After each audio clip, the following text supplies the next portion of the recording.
Nagliyab ang buong entertainment industry matapos ang viral at no-filter interview ni Paolo Avellino, kung saan ibinulgar niya ang isang nakakagulat, nakakatuwa, pero sobrang intriguing na detalye tungkol sa closeness nila ni Kim Chiu.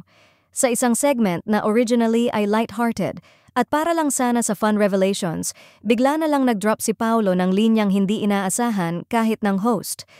Maraming beses na kaming nag-kiss ni Kim, hindi naman ako nagtutoothbrush. At doon, literal na sumabog ang internet. Ayon sa mga nandoon, nagkaroon ng ilang segundo ng dead air, hindi dahil hindi narinig ng host, kundi dahil hindi sila makapaniwala sa narinig nila. Si Kim, nakatabi mismo ni Paolo, ay napahawak daw sa mukha niya, napatawa pero halatang hindi alam kung matutuwa, mapapahiya o magpapapreskon na agad.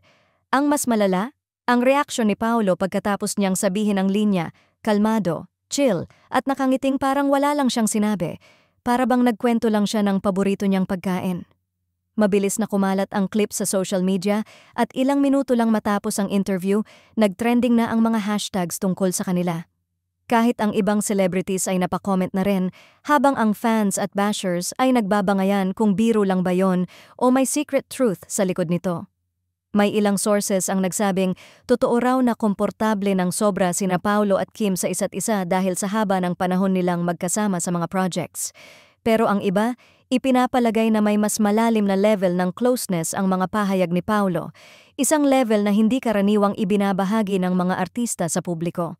Samantala, may mga netizens na nagsasabing parang hindi komportable si Kim sa naging statement dahil hindi niya agad na-handle ang unexpected na confession.